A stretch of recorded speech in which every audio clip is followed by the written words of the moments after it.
आदरणीय दर्शकबिन नमस्कार प्रणाम। एनटीवी कोहलपुर के अवधी भाषा के साप्ताहिक कार्यक्रम अवध आवाज में आप लोग का हार्दिक स्वागत है। दर्शकबिन, अवधी भाषा साहित्य संस्कृति के क्षेत्र पे चर्चा किया जाए वाला अवध आवाज कार्यक्रम में आप लोग आज हम लोग के बीच में अवधी पत्रकारिता क्षेत्र के विषय में चर्चा सुना जाए। आज के कार्यक्रम में हम लोग अवधी क्षेत्र के स्थापित पत्रकार चंदेश्वर राज त्रिपाठी जी का कार्यक्रम में आमंत्रण किया गया है। चंदेश्वर जी, कार्यक्रम में आपका स्वागत है। धन्यवाद संचालक जी।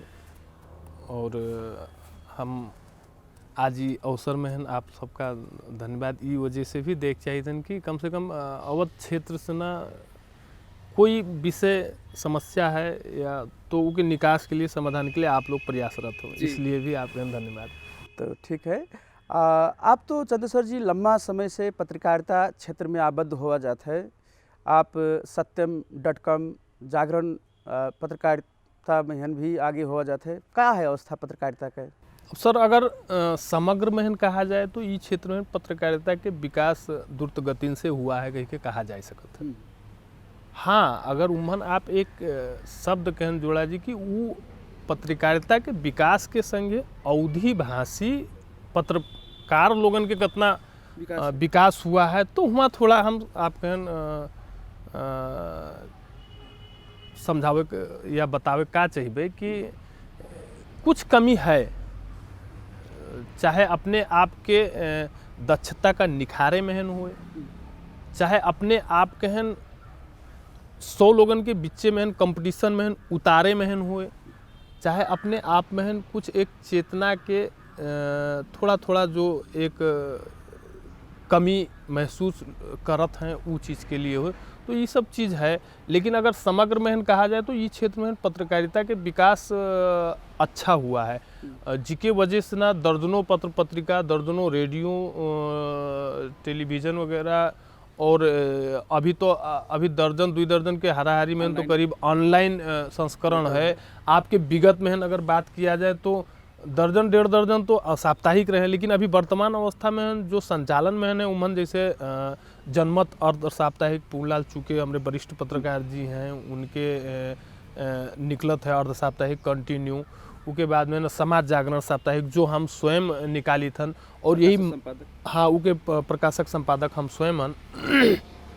और उसके बाद में आपके ई माघ महीना खिचड़ी 1 गते से ना हम लोगन एक टीम डिस्कस किया गया कि भाई हम लोगन अवधी भाषी हैं, तो अवधी भाषी होए के वजह से ना अवध से संबंधित और अपने भाषा से संबंधित इशू कहन बात कहन जो है चर्चा में लावा जाए। तो ये सोच कहन हम लोगन रख के हमारे विष्णु चाचा जो सांस्कृतिक अवधी सांस्कृतिक प्रतिष्ठान के केंद्रीय अध्यक्ष हैं, उनसे सलाह हुआ। उसके बाद में हाँ हम स्वयं जो है इमन उबहन, फिर उसके बाद में कुछ और 2-1 लोग जैसे हमार अजय श्रीवास्तव जी हैं जो अवध क्षेत्र के हमार धरोहर स्वर्गीय श्री राम गोपाल वैश्य जी के सुपुत्र हैं, जो जनमत साप्ताहिक वगैरह निकालत हैं। और उसके बाद में तो सब छलफल हुआ, तो कहन हाँ चलो ठीक है भाई, हम इस चीज़ में आप कहन सहयोग लेखनी में आप कहन हम करबे शुरुआती दौर में। तो आप लोगों के जब सहयोग हमका मिला तो हम भी कहन चलो हमें थोड़ा मेहनत और करे पड़ी, थोड़ा कुछ इस्टेब्लिश होए के लिए, तो अच्छी बात है। बस यही चीज़ है सर। तो उमन शुरुआत तो करा गया है, लेकिन अभी जो हम लोगन 100 और 80 के हिसाब से ना सोचा गया है कि ई प्रतिशत से हम लोगों के उनके एक रिजल्ट कहा जाए या एक फीडबैक हाँ मिले केहन आशा किया गया रहा। वो फीडबैक अभी हमका लगा था 50 भी नहीं पहुंचा है। लिखे वाले के लेखन में सुंदरता तब है आवत है जब उनके लेखन के चर्चा परिचर्चा किया जाता है, और चर्चा परिचर्चा करे के बाद में अगर उनके लेखन प्रक्रिया में शब्द चुने में कहूँ कुछ त्रुटि रह जाए, गलती रह जाए, तो उनका सुधरे के लिए कुछ कमेंट फीडबैक आवे चाहिए। भाई हम शीशा तभी देखी तन जब हमरे मुंह में कुछ काला पीला लगा हुई तो उका सफा करे करते हम कसहन देखे करते। तो वही चीज़ है कि अवधी भाषी क्षेत्र के विषय कहन हम उठावे के जिम्मेवारी तो लिया, लेकिन वो जिम्मेवारी पूरा तभी हो सकत है जब वो क्षेत्र से संबंधित, चाहे वो राजनीतिक व्यक्तित्व हो, चाहे वो सामाजिक व्यक्तित्व हो, चाहे वो शिक्षा से संबंधित शैक्षिक प्रेमी व्यक्तित्व लोग हों, या और जो समाज में हैं कृषि से संबंधित हैं, घर परिवार से संबंधित हैं, दुआरे मुहारे से संबंधित हैं, औषधि से संबंधित हैं, स्वास्थ्य से संबंधित है, ये व्यक्ति हुए तो समस्या तो हम उठाए दिया अपने कलम से ना लेखनी मार्फत, लेकिन उस सही है या सही दिशा में जात है या इमन कुछ छूट गवा है इका और थपक चाहिए, ये समाज से जब तक फीडबैक ना आए तब तक उमन सुधार ना हो सकत है। चंदेश्वर जी, आप तो अवधी पत्रकार समाज संघ के अध्यक्ष भी हो जाते हैं बाकी जिला के। पत्रकार लोग के भूमिका समाज विकास के चरण में बहुत ज़्यादा देखा गया है। समाज में देखा जाता है एक ठो शिक्षक नेतृत्वदायी भूमिका में बहुत पावा गया है, वैसे एक ठो पत्रकार जी जो है निस्वार्थ समाज विकास के काम में लागत है। वैसे राजनीतिक दल लोग के राजनीतिकर्मी लोग होते हैं, समाज सेवी लोग होते हैं, उन्होंने लोग समाज विकास करती अपन अतुलनीय योगदान पहुँचावत है, लेकिन एक ठो पत्रकार के भूमिका और सबसे बेसी अपेक्षाकृत होता है समाज विकास के क्रम में। अगर समाज कहन विकसित होए है तो पत्रकार लोग के जो भूमिका है वो बढ़ावे के हन बतावत हैं विद्वान लोग की। अगर पत्रकार लोग सक्रिय है तो समाज विकास आगे बढ़ी, का कहा जाए है? नहीं, बिल्कुल सर, समाज के विकास में है खास करके संचार और संचार से संबंधित संचार कर्मी, इनके भूमिका बहुत ही महत्वपूर्ण है। लोग आज भी कोई कहूँ पे घटना घटत है तो सबसे पहले विश्वास जो दृश्य टीवी वगैरह टेलीविज़न वगैरह से दिखावा जाते हैं ऊपर करत हैं, सबसे पहले विश्वास वो लेखनी पर करत है जो सुबेरे 6 बजे से लेके 4 बजे से लेके 7 बजे तक उनके हाथे में चाय के प्याला के साथ में होता है। तो ये सब चीज़, और अभी तो क्या है सबसे लेटेस्ट ऑनलाइन आई गवा, कहूँ पे कुछ कार्यक्रम होता है तो तुरंत अपडेट हुई गवा कि फलाने जगह फलाना चीज़ होते। तो इससे भी लोगन के उमन एक संचार शिक्षा और जागरण के एक माध्यम इका कहा जा सकता है, और इके माध्यम से ना विकास भवा है, काफ़ी स्तर में हुआ है। और अभी वर्तमान अवस्था में अगर इके भूमिका के विषय में कहा जाए तो थोड़ा पत्रकार लोग भी डिवाइड हुई गए हैं जैसे लगत है। जैसे अभी पार्टीगत रूप से अगर आप चर्चा करे चाहा जाए तो अभी हर पार्टी के एक अपना भातृ संगठन है, वो भातृ संगठन अंतर्गत उनके अपना संचार लोगन के संचार कर्मी लोगन के एक अपना ग्रुप है, चाहे वो कांग्रेस के भातृ संगठन प्रेस यूनियन से लिया जाए, चाहे अभी वर्तमान नेकपा माओवादी या एमाले या नेकपा एमालेन कहा जाए जो अभी संयुक्त हुई के आए हैं उन लोगों के संगठन से अगर लिया जाए तो नहीं, अभी तो प्रेस संगठन के नाम से है, पहले चौतारी रहा, प्रेस सेंटर क्रांतिकारी रहा, और तो इस तरीके से सब लोगन के है। अब राप्रपा के भी अपना है, शायद जसपा के अभी नाई है, वो लोग भी प्रयास में है, कल होइबे करिए। तो इससे एक चीज़ और प्लस पॉइंट का होता है कि पार्टी के भीतर भी समाज के प्रति करे वाला दृश्य कार्य या कुछ अगर चेतनामूलक अगर वो पार्टी से ना कोनो डिसीजन लीने निर्णय लीने तो वो चीज़ उजागर होए के मौका मिलत है। इससे एक अन्य पत्रकारन के बेनिफिट का होता है कि जैसे वो पार्टी से संबंधित अगर कोनो गतिविधि की है तो अगर उमन दूसरे संचारकर्मी के सहभागिता ना भी हुआ है तो भी उनका जानकारी के लिए एक माध्यम हो जाता है, ये चीज़ कहा जा सकता है। ये बात तो है, ये है जैसे एक ठो जो है पारदर्शिता विकास का एक ठो मापदंड माना जाता है, एक ठो जो है आपके समानता है, पारदर्शिता है, ये सब चीज़ जो है पत्रकार के माध्यम से ना बढ़िया से संचारित होता है, संचार में आवत है। कोनो भी ठाव के विकास निर्माण के काम हुए या और अन्य कोनो काम है, पत्रकार लोगों का सही ढंग से जनता के समझ पहुँचाए देते हैं। अगर कोनो त्रुटि है तो सच्चावे कहनों का सही रास्ता पे पहुँचावे के मौका मिलत है। बढ़िया काम है तो विकास के काम है तो जनता तक पहुँचावे के काम होता है। ये क्षेत्र में है अवधि पत्रकार लोगन के भूमिका कैसा देखा जाता है आज के परिप्रेक्ष्य में? अवध क्षेत्र में हम लोग बसोबास करी थन। यहाँ से ना जो 22 जिला है वो सब भी अवध क्षेत्र अंतर्गत आवत है।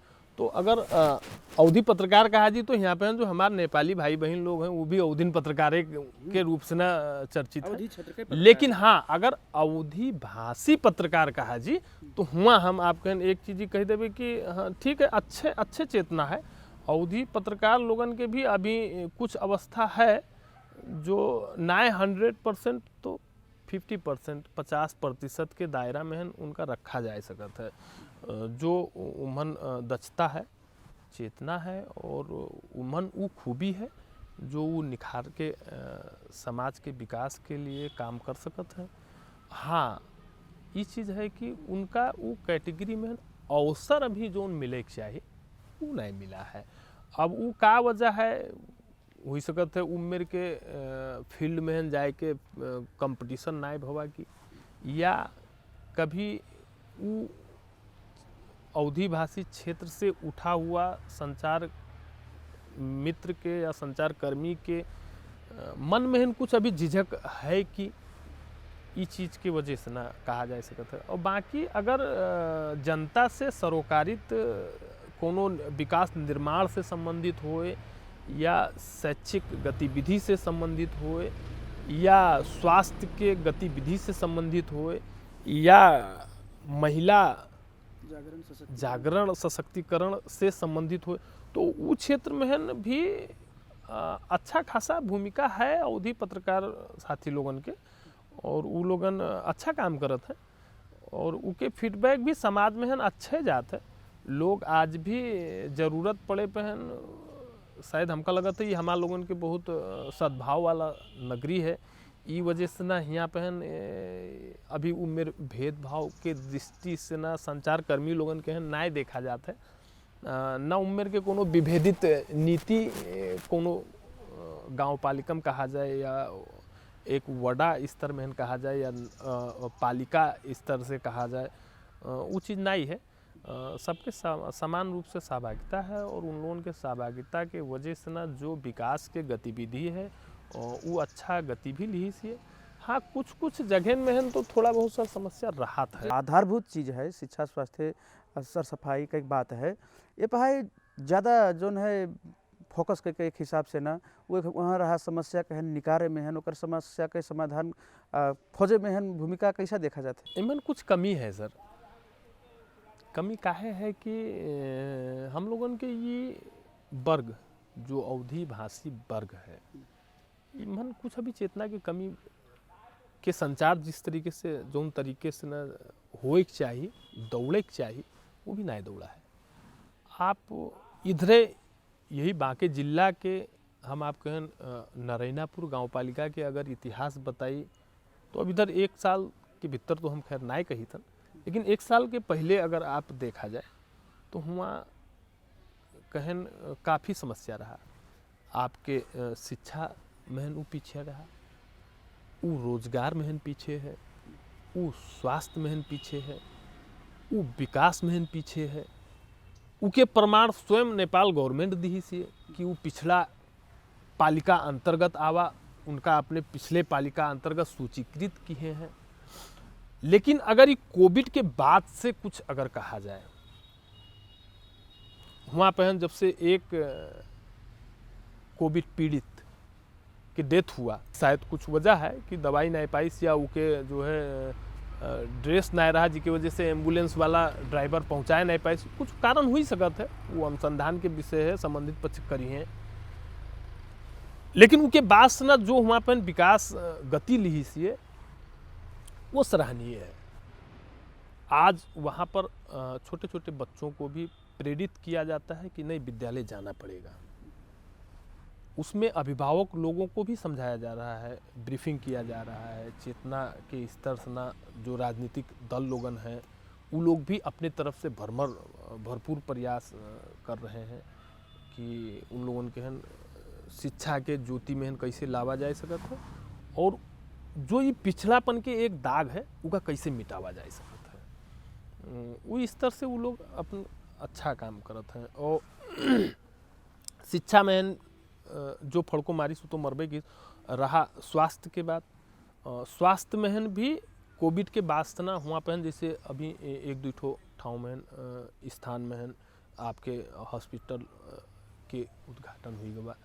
उमन सहयोग अपना केंद्र सरकार, प्रदेश सरकार, स्थानीय सरकार के समन्वय से हुआ, वो अलग मैटर है। लेकिन वो जगह में है वो चीज़ के निर्माण हुआ जिससे वो क्षेत्र के जो स्वास्थ्य पीड़ित व्यक्ति रही हैं अवधी भाषी, उनका वो सेवा उपलब्ध हुई। यहाँ ये कुल करे करावे में पत्रकार लोग के उल्लेखनीय भूमिका है।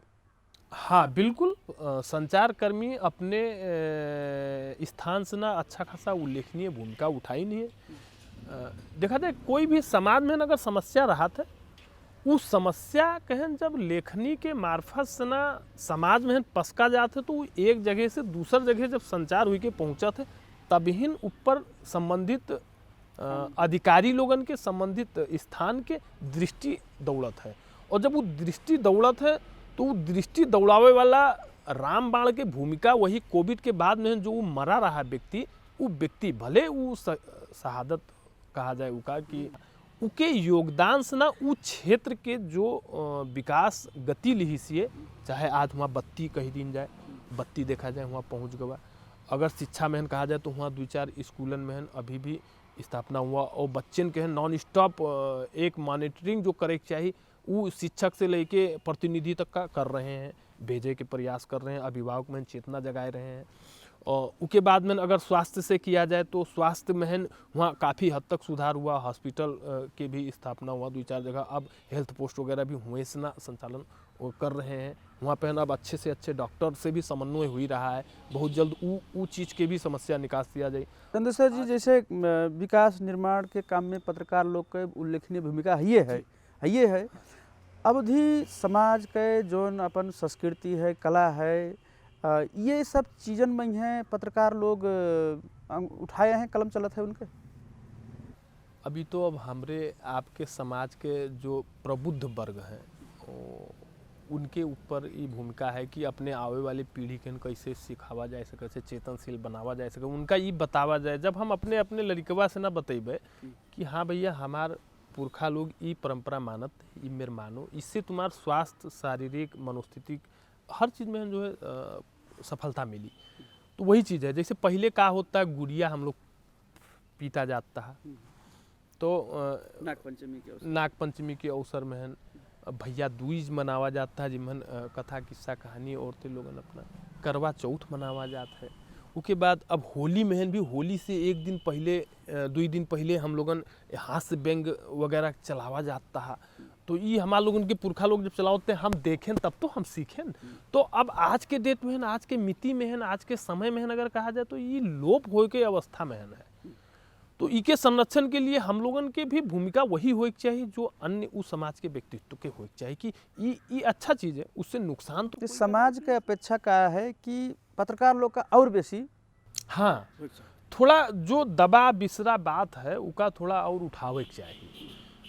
ई चीज़ बहन भी सबका हम अनुरोध करबे अपने भाषा भाषी वाले मित्रन से ना कि इमन बिल्कुल आप अपने तरफ से प्रयासरत किया जाए, भले हफ्ता या महीना में करा जाए, लेकिन हाँ अगर आपके आसपास में कुछ ऐसा गतिविधि होता है जो लोप हो चुका है, उसका कैसे संरक्षण करके फिर से जागृत किया जा सके, तो वो तरफ आपके कलम अवश्य चले चाहिए। हाँ, जैसे पत्रकार लोग के यही भूमिका होते है कि ठीक है समाज में हन कुछ विकृतियाँ रहा हुई, कुछ गलत चीज़ भी रहे हुई हैं, वो चीज़ के हन हटावे के, ठीक है समय सापेक्ष हटावे चाहते हैं, लेकिन जो संस्कृति है, जो सुसंस्कृति है, वो अगर आज लोप होए के स्थिति पे है तो ओकर बचाव वाला जिम्मेवारी तो ऐसे जो जागरूक समाज है, पत्रकार बंधु लोग हैं, उनके लोग के कुछ बेसी जिम्मेवारी हो चाहते हैं। बेसी जिम्मेवारी की तरफ हम आपके निकित न करे चाहिए, लेकिन हाँ जिम्मेवार हो चाहिए। हम उस समाज से हैं, हमार भी कर्तव्य है, हमार भी दायित्व है कि हम उस समाज के जो संस्कृति, हम लोग जो परंपरा, रीति रिवाज, कल्चर मानत आवागा है, वो चीज़ के माना जाए। जैसे अब आज के युग में हम ये चीज़ कही कि नहीं पहले हमारे पुरखा लोग जो है लड़िया में चलते हैं तो हम आज हाँ, लड़िए से चली, वो तो नहीं वो संभव। गलत बात है। हाँ, लेकिन ये हो हाँ, सकत है कि लड़िया के संरक्षण हाँ, करके रख सका जाता है। वही चीज़ है। लेकिन पहले हमार बुजुर्ग लोग लड़िया चलावत थे तो कम से कम वो लड़िया इनमें राहत था, उके एक संरक्षण के लिए स्थान हो चाहिए। गवर्नमेंट के हन, स्थानीय सरकार के हन, उके तरफ अपना एक आर्थिक पैकेज जो है निकाल के हम ई कल्चर में हन हमार लोगन के ई संस्कृति है तो उसका संरक्षण के लिए ई चीज भूमिका निर्वाह करे अवस्था है। जैसे रान पड़ोस में देखा जाता है, हम लोग के तो अब ये जो है अवध क्षेत्र में है, पड़ोस में है थारू समुदाय लोग हैं। थारू संग्रहालय कई जगह देखा गया है, लेकिन अवधि संग्रहालय नहीं देखने में अवसर मिला है। हम आपके ये जिज्ञासा कहन भी सही करना ही बस 1-2 वर्ष के भीतर में मेटे के प्रयास करबे। हम लोगन के जो अवधि पत्रकार संघ नेपाल है, ये वास्तव में कोई भी एक पार्टी के भातृ संगठन अंतर्गत संस्था न हो, ये विशुद्ध राजनीति मुक्त संस्था हो। इमन आप कोई भी व्यक्ति से ना या पार्टी से ना व्यक्तिगत भावना रखत हो, वो अलग बात है। लेकिन इके भीतर प्रवेश करे के बाद में आप कहें समूहगत रूप से ना, जिससे ई समाज के, ई वर्ग के, ई भाषा के, ई कल्चर के विकास हो सके, ई ऐसे उद्देश्य लेके स्थापना बवारा। इके संस्थापक हमारे सूरीलाल यादव जी हैं और राकेश कुमार मिश्र जी हैं और अन्य लोग भी हैं जिनके अपन अपन भूमिका और योगदान अभी तक सराहनीय है। और यही के अंतर्गत हम लोगन के अब बस पार्क के पास में जग्गा दाता एक मंदिर संरक्षण अंतर्गत माधोराम वर्मा जी के मार्फत से हम लोगों के मिला है। और उमन हम लोगन जो अवधि कार्यालय स्थापित किया जी, वहाँ पर हम लोग एक अवधि म्यूजियम टाइप के भी रखे के परिकल्पना किया गया है। कल्पना किया गया है और पूरा एकदम प्रयास हमारे लोग के 100% है। आज देश संहिता में है, कहते हैं गांव-गांव में सिंह दरबार है। काल के जोन पत्रकार लोग के अवस्था रहा, जोन हिसाब के संहिता न भल के परिस्थिति रहा, आज संहिता रहल के अवस्था में हैं। स्थानीय तह जोन है एक ठो सक्रिय अवस्था में है, महत्वपूर्ण स्थान में है, रहल परिस्थिति में हैं। पत्रकार लोग के स्थिति का देखा जाता है, कितना तुलना करक दफा में का अवस्था देखा जाता है? नहीं सर, मन तो हम खैर कोनो खासो सुधार नहीं देखी तन। हाँ, एक चीज़ के सुधार हम का देखी तन कि कल रहा तो अलग अलग अपने हिसाब से रिपोर्टिंग करो, अपने हिसाब से ना उनके एक व्यवस्थापन करो रहा। लेकिन आज का है कि गांव पालिका सबका एक एक ठोर रख दी इसी, बस अतने कि हाँ कि गांव पालिका की रिपोर्टिंग किया करो। बाकी अगर संचार के या संचार कर्मियों के विकास के लिए अगर कोई भी गांव पालिका या पालिका अंतर्गत अगर फंडिंग का हो तो वो जीरो है। ये तो वो के प्रयास करे में इहन पत्रकार लोग के भूमिका हो चाहते कि नहीं? हाँ, उम्हन उनके भूमिका हो चाहिए, लेकिन इम्हन भी कुछ विडम्बना कहा जाए कि आज के डेट में जो पार्टीगत रूप से डिवाइड हो चुके हैं ना पत्रकार, बढ़ चुके हैं ना पत्रकार, ई वजह से ना ऊ तरफ सोचे के कोई भूमिका कोई के जैते नहीं है का। ई जही के वजह से ना ई समग्र संचारकर्मी लोगन के, वो चाहे अवधी भाषी हों या नेपाली भाषी हों या थारू भाषी हों, इनके सबके श्रम पहन जो है एक कुठाराघात होता है। पत्रकार लोग के अपन जो जीविका है, उनके रोजी रोटी का स्थिति है, वो कहन ध्यान करा जाए कहा वाला अवस्था है कि नहीं? अवस्था है, और राजनीतिक दल लोगन के अगर प्रतिबद्धता आवे तो उनका किया भी जा सकता है और वास्तव में हो भी चाहिए। आज अगर राज्य का थे कि चौथा अंग है पत्रकार, आज अगर कहा जाए कि सबको ही कहा था कि भाई विकास में सबसे बड़ा योगदान अगर है तो कोई संचार के है, जो राष्ट्र के चौथा स्तंभ है। लेकिन आज वही संचार कर्मियों के अवस्था का है, वही चौथा स्तंभ के उम्हन टिके वाले लेखक लोगन के अवस्था का है, ऊपर भी संबंधित पक्ष लोगन के ध्यान जरूर जाए चाहता है। अगर आप संयुक्त में नहीं कर सकते तो हर जगह में अभी वार्ड स्तर में है, पालिका स्तर में है, जिला स्तर में है, तो जब प्रदेश स्तर में है, फिर केंद्रीय स्तर में है, तो वो कैटेगरी अनुसार उनका कैसे गोलबद्ध रूप से ना संरक्षित किया जा सकत है उ तरफ ध्यान जाए चाहता। धन्यवाद चंदेश्वर जी, आप बहुत अपन महत्वपूर्ण समय हम लोग का उपलब्ध करा होगा। एनटीवी कोहलपुर के अवध आवाज़ कार्यक्रम की तरफ से आपका बहुत बहुत धन्यवाद है। सर बहुत बहुत शुक्रिया, आपके भी बहुत बहुत धन्यवाद जो आप हमका ये अवसर दियागा कि हम अवधी भाषी क्षेत्रन से संबंधित संचारकर्मी और पीड़ित पत्रकार लोगों के जो है भाई साहब लोगों के मार्फत से और अन्य पाठक वर्ग लोगों तक पहुँचने के मौका पाए। धन्यवाद। एनटीवी कोहलपुर के साप्ताहिक कार्यक्रम अवध आवाज़ के आज के निर्धारित समय समाप्त हो चुका है। आज के कार्यक्रम में हम लोग बातचीत किया गा अवधी पत्रकार संघ के बांके जिला अध्यक्ष तथा विभिन्न पत्रिका में आबद्ध प्रकाशक संपादक श्री चंदेश्वर राज त्रिपाठी जी से। आज के कार्यक्रम करती आप अपना अमूल्य समय निकाल के अवध आवाज़ का समर्पित किया गया एक लिए चंदेश्वर त्रिपाठी जी का बहुत बहुत धन्यवाद देते हैं। आज के कार्यक्रम की तरफ से संपूर्ण प्राविधिक मित्र लोग का धन्यवाद देते हैं। हम भगवान यादव भी विदा हुए अनुमति चाहते हैं। नमस्कार, प्रणाम।